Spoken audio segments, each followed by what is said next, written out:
dreary Tuesday afternoon. My grandfather, Joseph Carlyle, had passed away in his sleep. As his only living relative, I was to inherit his property, the Widow's Point Lighthouse in Maine. I hadn't seen Grandpa Joe in over 2 decades, not since that fateful summer when I was 12. The details of that visit were hazy, like a half-remembered dream, but the unease it left me with had never fully faded. As I drove up the winding coastal road, memories bubbled to the surface. The imposing white tower against a stormy sky, the constant, rhythmic flash of the beacon. Grandpa Joe's weathered face, his eyes always searching the horizon. And whispers, always whispers, carried on the salt-laden breeze. The lighthouse came into view as I crested a hill, looking exactly as I remembered it. A stark sentinel against the gray sky, it stood on a narrow peninsula, jutting out into the churning Atlantic. The keeper's house nestled at its base, a quaint 2-story building that had always seemed too small to hold all of Grandpa Joe's secrets. I parked in front of the house, the gravel crunching under my tires. The lawyer, a thin man named Simmons, was waiting for me on the porch. His pinched expression did little to ease my growing apprehension. Mr. Carlyle, he greeted, shaking my hand. I'm glad you made it. There's quite a bit to go over. We sat in the keeper's house, the musty scent of disuse heavy in the air. Dust motes danced in the pale sunlight filtering through the windows. As Simmons droned on about property rights and tax implications, my eyes kept drifting to the window, drawn to the lighthouse looming over us. There's one more thing, Simmons said, his tone shifting. He pulled out an envelope yellowed with age. Your grandfather left explicit instructions that this was to be given to you, and you alone. I took the envelope, my name scrawled across it in Grandpa Joe's spidery handwriting. Inside was a single sheet of paper and an old iron key. Welcome home, Jacob. The note read. The lighthouse awaits its new keeper. Remember the rules. Never let the light go out, never open the cellar door on a full moon, and never, ever swim after dark. I looked up at Simmons, confusion clear on my face. He shrugged, looking uncomfortable. Your grandfather was an eccentric man. I'm sure it's nothing to worry about. But as he left, I couldn't shake the feeling that there was more he wasn't telling me. That night, I tossed and turned in the unfamiliar bed, the distant sound of waves crashing against the rocks a constant backdrop. The house creaked and groaned, settling in ways that seemed almost purposeful. Just as I was drifting off, a sound jolted me awake. Footsteps coming from the lighthouse. Heart racing, I grabbed a flashlight and made my way across the yard. The door to the lighthouse was ajar, swinging gently in the breeze. I hesitated at the entrance, my hand hovering over the old brass doorknob. Something deep within me screamed to turn back, to run far away from this place and never return. But a stronger force, a pull I couldn't explain, urged me forward. I climbed the spiral staircase, my light casting strange, shifting shadows on the walls. Each step creaked under my weight, the sound echoing in the enclosed space. As I ascended, the air grew thicker, charged with an energy that made the hair on the back of my neck stand on end. In the lantern room, everything was as it should be. The Fresnel lens rotated slowly, sending beams of light out across the dark water. But something felt off. The air was heavy, almost oppressive, as if the very atmosphere was trying to push me back down the stairs. A logbook lay open on the desk. Flipping through it, I saw daily entries in my grandfather's handwriting, detailing weather conditions and ship sightings.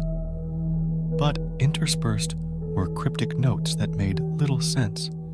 They're getting bolder. The barrier weakens. Full moon tonight. The waters churn. He'll return one day. The cycle must continue. The last entry, dated just a week before his death, sent a chill down my spine. Jacob's coming. God forgive me. A sudden movement outside the window caught my eye.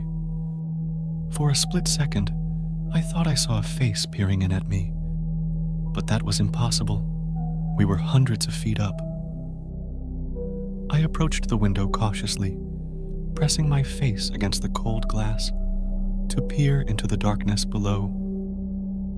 The sea was calm, its surface like black glass reflecting the starlight. But as I watched, something broke that perfect mirror. A ripple, then another. Shapes moved beneath the surface, too large to be fish, too fluid to be human. I blinked, and they were gone, leaving me to wonder if I had imagined the whole thing. I backed away from the window, my heart pounding. As I turned to leave, my elbow knocked a picture frame off the desk. The glass shattered, revealing a hidden compartment behind the photo. Inside was a small, leather-bound journal. I opened it with trembling hands, recognizing my grandfather's writing, but more frantic than I'd ever seen it. The truth must be told. It began. The lighthouse is not what it seems. It was built not to guide ships, but to keep something in, something ancient, something hungry. I read on, my disbelief turning to horror as my grandfather detailed a pact made centuries ago between the people of Widow's Point and creatures he called the Deep Ones. These beings promised protection and prosperity in exchange for sacrifices. The journal spoke of rituals performed in the cellar, of strange hybrid offspring, and a prophecy about a keeper who would bridge the gap between land and sea. As I reached the final pages, my grandfather's writing became almost illegible, the pages stained with what looked disturbingly like blood. Jacob, if you're reading this, I'm so sorry. I tried to keep you away to spare you from this cursed legacy, but the blood calls and the Deep Ones are patient. They've waited centuries for you. A low hum began to build from somewhere deep below, growing in intensity until the entire lighthouse seemed to vibrate with it.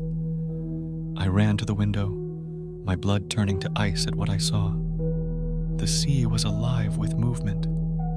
Dozens, no hundreds, of shapes were emerging from the waves, their bodies a nightmarish blend of human and fish, and they were all heading towards the lighthouse. I slammed the journal shut, my mind reeling. This couldn't be real, and yet, deep down, I knew it was. Memories I'd long suppressed began to surface. Strange chants heard through walls, glimpses of scaled skin in moonlit waters, and always, Grandpa Joe's warnings to never swim at night. The humming grew louder, and I could hear something scrabbling at the base of the lighthouse. They were coming, and somehow I knew they were coming for me. In that moment, I realized the terrifying truth.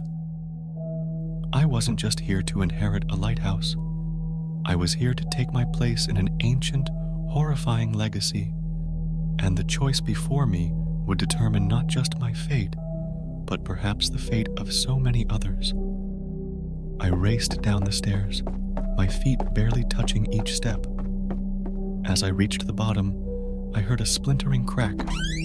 The front door burst open, revealing a nightmarish figure silhouetted against the moonlight. It was vaguely humanoid, but its proportions were all wrong. Elongated limbs ended in webbed hands tipped with wicked claws. Its face was a horror of bulging eyes and rows of needle-sharp teeth. I screamed, stumbling backward. My hand found a heavy wrench on a nearby workbench, and I swung it with all my might. The creature shrieked as the metal connected with its head. A a sound that was equal parts human pain and inhuman rage. More were coming. I could hear them outside, their wet bodies slapping against the rocks as they climbed. I had to get out, had to run. But where? The road to town was cut off, and even if I could reach my car, I doubted it would outpace these things. The cellar. The thought came unbidden, accompanied by a memory of Grandpa Joe's voice. If they ever come, go to the cellar. It's the only safe place. I ran to the house, slamming the door behind me and dragging a heavy bookcase across it. It wouldn't hold them for long, but it might buy me enough time. I found the cellar door in the kitchen, the old iron key fitting perfectly into the lock. As I descended the stairs, the sounds of destruction above grew louder. They were in the house now, tearing it apart in their search for me. The cellar was dark and damp, filled with the smell of mold and something else. Something older and far less natural. My flashlight beam fell on a far wall, illuminating a series of intricate symbols carved into the stone. They seemed to pulse with an inner light, and as I watched, they began to glow brighter.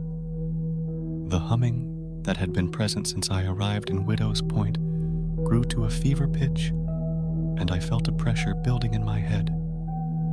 Suddenly, everything went quiet. The destruction above ceased, and even the ever-present sound of the waves seemed muted. Then, a voice spoke, not out loud, but directly into my mind. "Son of the land and sea," it said, its tone ancient and powerful. "your time has come. Join us, fulfill your destiny, and lead us to reclaim what was once ours." Images flashed through my mind, vast underwater cities, civilizations that flourished long before humans walked the earth. I saw myself transformed, powerful beyond imagining, ruling over a world where the boundaries between land and sea no longer existed. For a moment, I was tempted. The call of the deep ones resonated with something in my blood, awakening desires and instincts I never knew I had. But then I thought of the town, of the world beyond, unknowing and unprepared for the horror that lurked beneath the waves. I made my decision. With shaking hands, I began to trace the symbols on the wall, following an instinct I didn't understand. As I completed each one, I felt a surge of power coursing through me. The deep ones howled in fury, their cries a mixture of rage and fear. The cellar began to shake, dust and debris raining down from above. I kept tracing, my fingers bleeding from the rough stone, but I couldn't stop. I was so close. As I finished the final symbol, a blinding light erupted from the wall. I heard the deep ones shriek in agony, their cries fading as they were driven back into the sea. The light engulfed me, and for a moment, I thought I saw Grandpa Joe standing before me, a sad smile on his face. You did it, Jacob, He said. You broke the cycle. I'm so proud of you. Then, everything went dark. I woke up on the beach, the morning sun warm on my face. The lighthouse stood silent and still, looking for all the world like an ordinary structure. But I knew better now. As I staggered to my feet, I caught my reflection in a tidal pool. My eyes widened in shock. Faint scales shimmered at the edges of my skin, and my eyes had taken on an otherworldly sheen. The legacy of Widow's Point was in my blood now, a part of me I could never fully escape. I left that day, driving as far from the coast as I could, but I knew, deep down, that this wasn't over. The deep ones were patient, and they had waited centuries. They could wait a little longer. So I keep moving, never staying in one place for too long. I've made it my mission to find and destroy any remaining outposts of the deep ones, to ensure they can never rise again. But on nights when the moon is full and the tide is high, I still hear their call, pulling me towards the sea. And I warn everyone I meet, if you ever find yourself near a lonely lighthouse on a forgotten stretch of coast, stay far away from the water. Don't answer if you hear singing on the wind, and whatever you do, never ever accept an inheritance without knowing exactly what you're getting into. Because some legacies are better left buried at sea, and some bloodlines are meant to end.